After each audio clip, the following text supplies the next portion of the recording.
Daniel chapter 8. We're now solidly into the prophetic portion of the book. And you can tell it because right away, when you start into Daniel chapter 8, you're going to find yourself maybe a little shocked, probably mostly rather confused.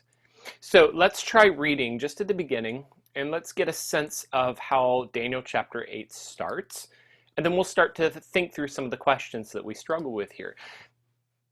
Daniel is in the third year of the reign of King Belshazzar. This then is somewhere before chapter 5, but think around the time of chapter 5. Remember the fall of Babylon, the king who had the party, and then the handwriting on the wall. That's around this time. I saw in a vision, and I was in Shushan in the palace. I lifted up my eyes, verse 3, and I saw there before the river a ram which had two horns. One horn was higher than the other. So the ram is pushing now westward, northward, southward. No beast can stand before it. And while I'm watching that, verse 5, here comes a male goat. It comes from the west, running so fast it doesn't even touch the ground. It has a huge horn between his eyes. And he comes up to the ram that was standing before the river. He ran into him with all his power. And he destroyed the ram, and he broke the two horns, and the ram was destroyed. And then the male goat became very great, and he was very strong until his horn was broken, and then up came four horns in his place. What on earth is happening here? And actually, the vision keeps on going. Verse 9, here are the four horns from this goat, but out of them comes one little horn, which becomes exceedingly great. And it becomes even great to the point of the hosts of heaven, casting down some of the hosts and of the stars to the ground and stamping them down, destroying the place of his sanctuary. What is this?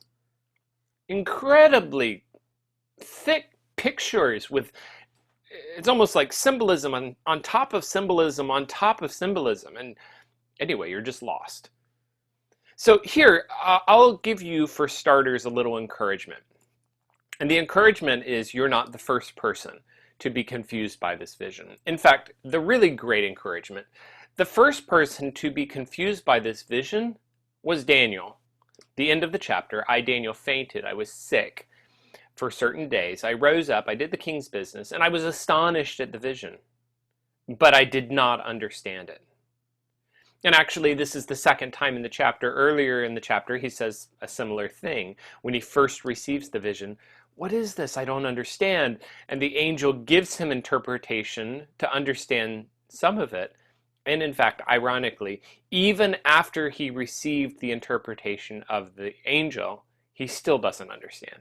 So, in any case, even if you could be Daniel himself, and even if you could have an angelic interpreter come to you and give you answers, you still would not understand the vision fully, or at least Daniel didn't. But this can at least help some. So, there are three places within the interpretation where you have an interesting expression or an interesting pointer. The angel comes, he gives his interpretation, and then he says this, at the time of the end shall be the vision. Verse 19, at the time appointed, which is the end, it will be. Or it shall be for many days. And one rendering or translation of this will be accomplished or finished in many days. It's a future-oriented vision. So that helps us now to orient why we're struggling a little bit. And the reason is that Daniel, as he's looking ahead in this vision, what he's receiving, this is a vision pointing far into his future, and in some extent, even pointing into our future. Part of the reason we're struggling with understanding what it means and what it is that it's prophecy. And it's not just that because it's prophecy, it's automatically going to be confusing symbolism and that kind of thing. We struggle sometimes with prophecy for that reason, right? Why all of the symbolism? One answer is, when God is explaining something to you that has not yet happened, then you do end up, or he does end up using symbolism Because what else would he use? He's pointing ahead to events that have not yet happened in order to explain what those mean. Then, of course, you end up with some things representing pictures that are going to be in the future. And let me break some of this down a little bit to give you what the pieces are or what they refer to. So we just saw that this is speaking of future-oriented events. These are things that are to come, things that have not yet happened. And I want to show that to you in terms of a timeline stepping forward into the future, explaining or looking forward to the events that Daniel is describing. So if we're thinking of this as a timeline, we can start seeing the different pieces of the puzzle. What Daniel has already received, chapter 8, this is Daniel's vision, 550 BC. And you can see that's during the time of Babylon. So, as we already saw, the king who's on the throne is the king of Daniel chapter 5. And that king is a Babylonian king, Belshazzar. As the king, then, he's representing the ongoing power or the control of Babylon. It's during that time that Daniel receives the vision. Well, he describes in this vision, or he receives, this picture of this ram. And the question, what is the ram? We're going to come to this a little later. But that ram is speaking of Media Persia, which is the next kingdom, the kingdom that's going to replace Babylon. So you imagine here, in the yellow, this is Daniel's period of time, and now he's receiving a vision pointing ahead, Media Persia, the next kingdom that's going to replace Babylon. There's another kingdom to come after that, and it's Greece. These dates that I'm putting here, by the way, are just historical dates. You could open up a history textbook, and it would talk you through some of these dates. So the kingdom that will replace Media Persia is this kingdom of Greece. And what we're looking at then, on a terms of a timeline, we're looking at the overthrow of one kingdom and the replacement with another, the overthrow of a kingdom and the replacement with another.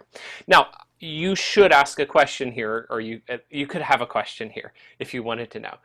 And the question would be, how do you know this?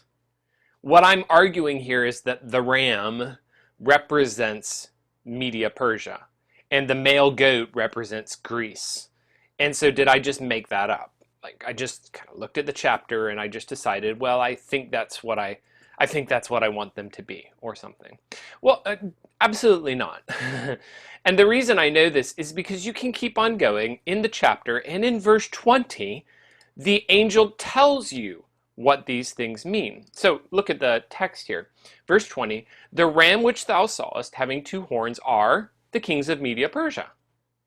The rough goat, the male goat that you saw, is the king of Greece, and the great horn that is between his eyes is the first king.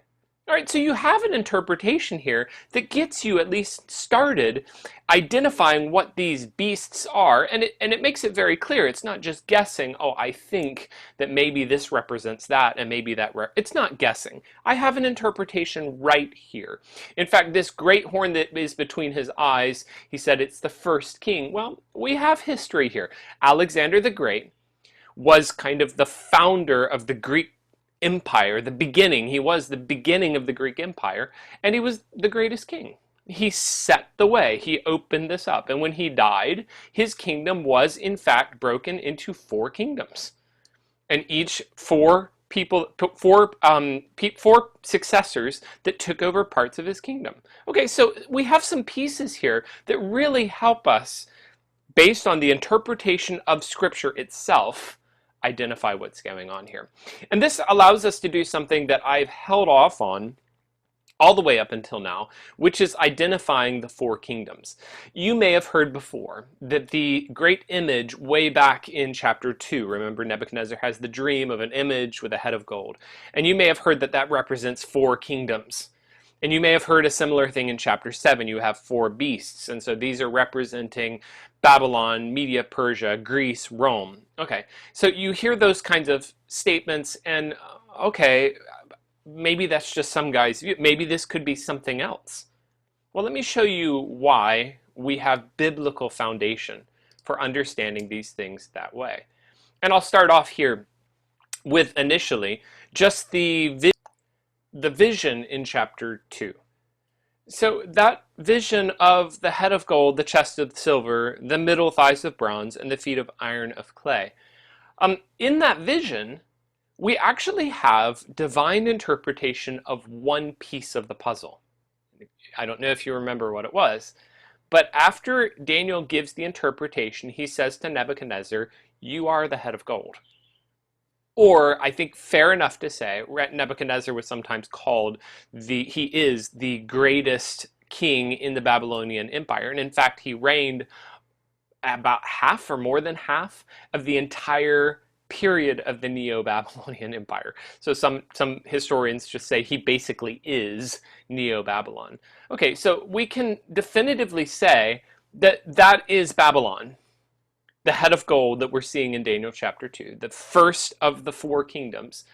It's Babylon. We have divine interpretation for it. It's not me making it up. God said to Nebuchadnezzar, "You are the head of gold," through Daniel's words. Okay, Daniel chapter 7, I have four beasts. And there actually are some interesting connections you can make across here, little details, but things that link some of these together. In any case, we have four beasts and parallel. And as I look across those four beasts, I get information there even tying us to where we are here in Daniel chapter 8. Daniel chapter 8, the ram and the goat, different animals, okay, but like I said, there are some similarities. For instance, maybe I'll pause here for a second. For instance, if you're paying attention to this leopard with four heads, well, in fact, the goat, when he's split, is broken into four. You have four parts that come from that. Okay? And it's also very evident that here the ram is the one who conquers the goat, and in similar ways the leopard destroys the bear. Excuse me, I said that backwards. The goat destroys the ram and the leopard destroys the bear. So you have some pieces like that that tie these together. Okay, and the helpful thing here is that right there in Daniel chapter 8 I have interpretation. This is the kings of Media and Persia. This is the kings of Greece. When I put that together, I really have biblical foundation for the first three kingdoms explicitly in the text, telling me what they are. There is this final kingdom, Rome, or the final kingdom, and admittedly, there is no place in the text that will say, this is Rome, or those kinds of words. And I think there's a reason for that. It's this fact that you see this fourth kingdom is the one Daniel describes in chapter 7, exceedingly terrible, exceedingly dreadful. That fourth kingdom is really his focus. He's most interested in that because that kingdom is, we say Rome, but it's stretching all the way much further out to ultimately the Antichrist, the rebellious king who stands up against God and resists him. Okay, so we've got something here that's actually future eschatology. In any case, with all of those pieces, my point is I want us to recognize that our interpretation of these four kingdoms is not just random, it's not just guessing, but there is clear biblical interpretation here telling us what's going on. That takes me out into a larger question or a larger discussion, and I want to talk about the entire book of Daniel and how some of these pieces relate together. So the first 6 chapters of Daniel were a whole lot easier to interpret. We found those a lot easier to work with because they were narrative, they were stories, and some of the most famous stories, some of the things we love, Daniel in the lion's den, Shadrach, Meshach, and Abednego in the fiery furnace. I mean, just exciting stories, right? And that was 1 to 6, but we get to chapter 7 and everything gets complicated. And it gets all symbolic, and the interpretation it's hard. But I want to show you that actually this is some of this built into the structure of Daniel itself. And I want to show it to you in these terms. If I'm looking for the framework of the book of Daniel and I pay attention to the dates, you can go through, many of these chapters have date markers, which means they'll say something like, in the first year of, okay, or during the reign of king. And you can work through the history and you can figure out when these kings lived, and you can put dates on this. So you can date reasonably well. You have some things like chapter 6 before 530. I mean, that's all we know. We can't say beyond that. But we can have reasonable dates that we can put on each one of these. And what's interesting is if you get to chapter 7, you can put dates on those as well, chapters 7 through 12. I just want you to notice the dates here. When I get to these chapters, I'm finding dates 553 falls here before chapter 5. 550 as well, before chapter 5. Even 538, the next chapter we'll read, is coming just before here. In other words, when you're looking at these chapters in the later part of the book, all of these chapters are falling within the period of time that happened earlier in these stories. And the flow of the book then works like this. Chapters 1 through 7 take you all the way through historically. Chapters 7 through 12 back up, and now you're going through and you're getting visions that Daniel received during that historical section. And it tells you right away that the book is naturally broken into two halves. Two parts for the book of Daniel. The first part, where we have spent a good bit of our time, the narrative or the history of what God has done. The second part of the book of Daniel, the prophecy, what God will do.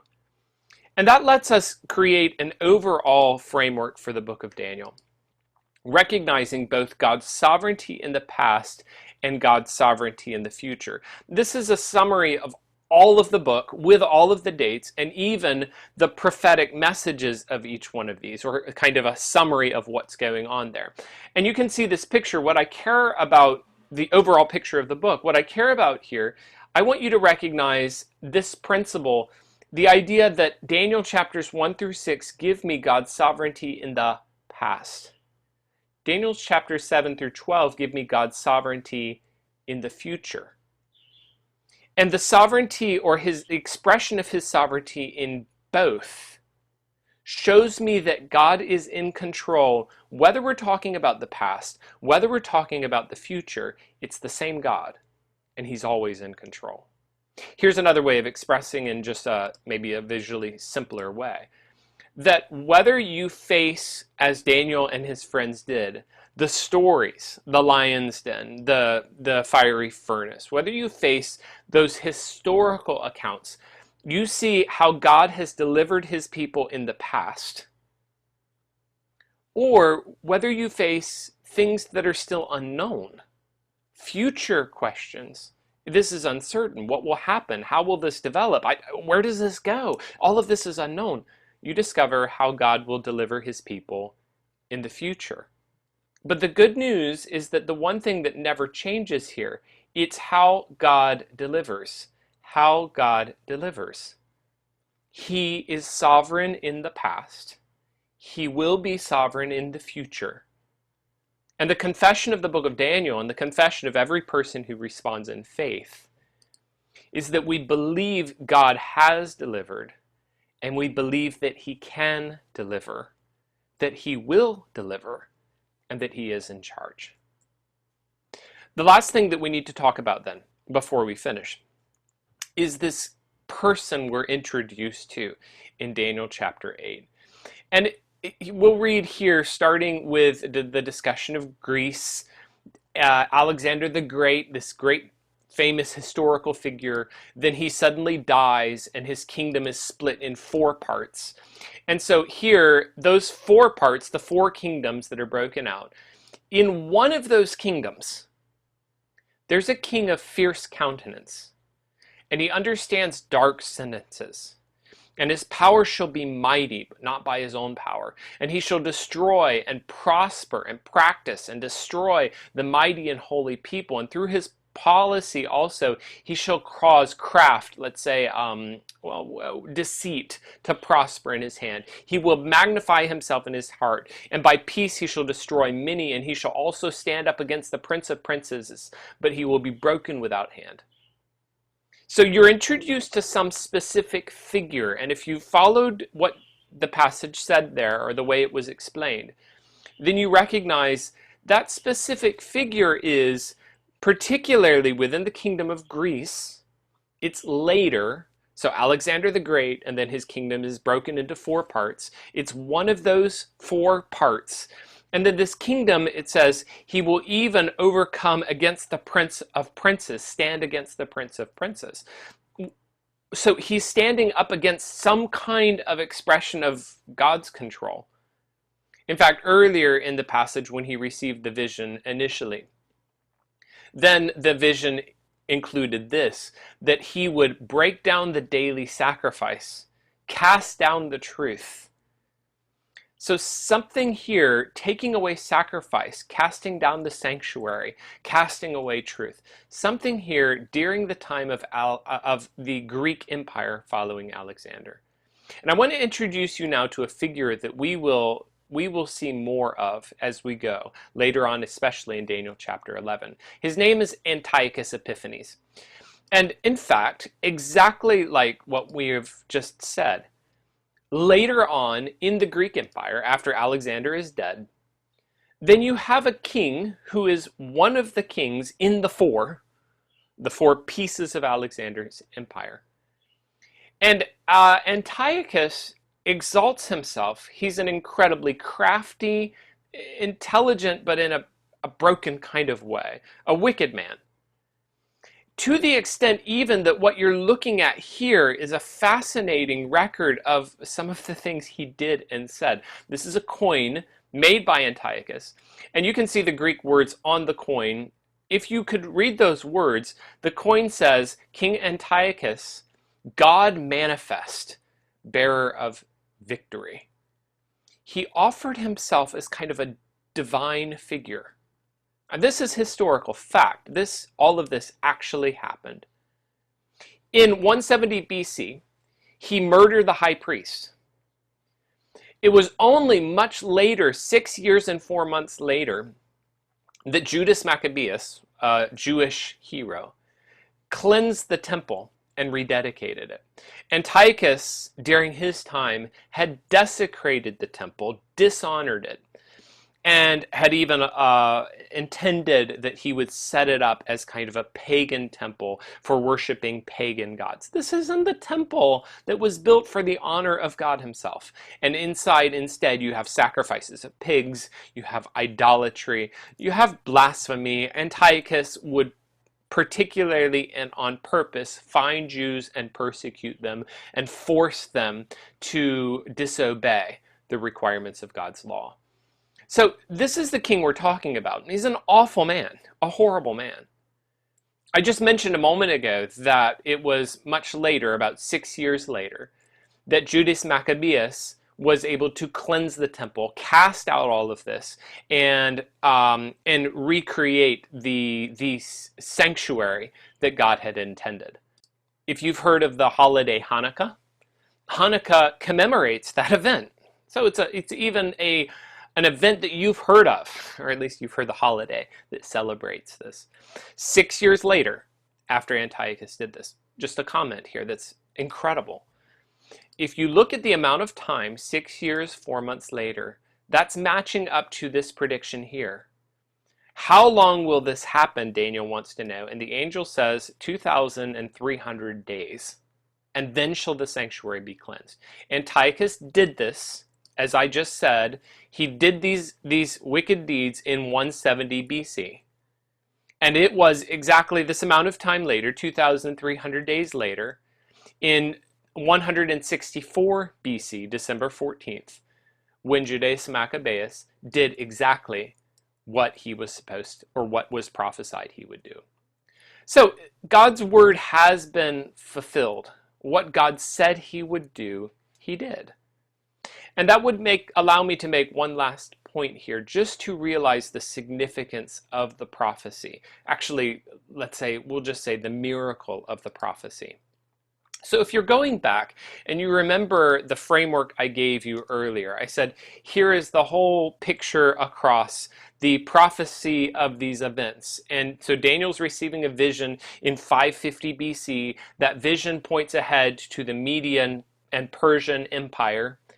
And that is something that Daniel will be part of. Daniel will live through into that time. When you read about the lion's den, Darius, that's this empire. But Daniel's receiving prophecy of it all the way back here, long before it happens. And basically the point of it is God can tell you what the succeeding empire will be. This kingdom will be replaced. Here's the successor. Daniel lives sometime just into the very, very earliest period of time with the Median Persian Empire.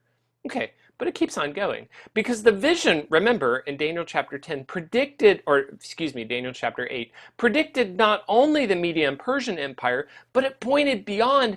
It predicted the Greek Empire.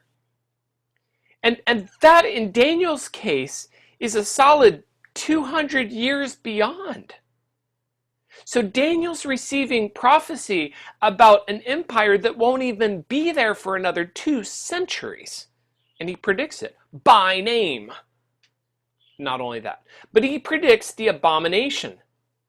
And that abomination that we just talked about, Antiochus Epiphanes, the horrible things he did in the temple, and how all of this worked. Well, that's a prediction stretching all the way up to 167. I mean, we're almost 400 years here of human history, and Daniel's pointing ahead. Well, let's be more precise. The Lord is pointing ahead to predict what's going to happen, down to, don't forget, the details of how many days it will be. Right at the end of the prophecy, there will be the abomination, and then 2,300 mornings and evenings until it's all restored, which is this event, Judas Maccabeus, and the restoration that we celebrate, or that people celebrate in Hanukkah today. Okay, all of that down to the number of days, and he's predicting that 400 years ahead of time. And I'd like to give you a sense of just the significance of that, or the marvel of that, if we wanted to put this in our own lifetime. So what I'm about to put up here, this is not biblical prophecy. This is not even historical prediction. We don't know. I'm just guessing. I'm just going to make up a future history. Let's pretend that during my own day, I receive a vision. And the vision is something like, 2015, I receive a vision that the U.S. is going to be in this kind of position in particularly North America or something like that. And so its influence in North America or beyond is going to be like this until the year 2026. And the vision I receive is that the replacement will be China. And then I don't just receive a vision like that. Someone could say, okay, well, yeah, but I mean, you can sort of look at history and predict that anyway. I mean, a lot of people are saying that. So, okay, you can see that one. But what if I'm predicting not just China, but I'm predicting who replaces China? And I'm saying way off in the future, 133, 200 years from now, here is now the event that's going to happen out there. And not only that, but let me go ahead and predict for you a specific single event that will happen a good 300 years from now. And I'll tell you how this is going to work, and then I'll tell you how many days follow that until the resolution of that event. And I give it all to you, and it's put in a book, and it's set on a shelf somewhere, and it's only hundreds of years later that people pick up the book, they look at it, and they realize everything that was prophesied happened exactly as God had said. What would that leave you with? Like, what impression would it give you if you could pick up a document that demonstrated that someone knew all of the events that happened, or more specifically, that God had given to them all of the future events 300 years from now, so that someone could say who would be the dominant power in the year 2250 and the specific events that would go with it? What would that convince you of? And I think what it would convince you is that you must have a God there who revealed this truth. And that God, the revealer of this truth, must be sovereign, sovereign in the past, sovereign in the future. And you would see then how that God had demonstrated his power and his knowledge in the past. And it would leave you with a confidence that that same God is able to deliver you in the future. He knows, he is in control. There are no surprises for him. The same God who delivered in the past can and will deliver in the future, and you can entrust yourself to him because he alone is the King.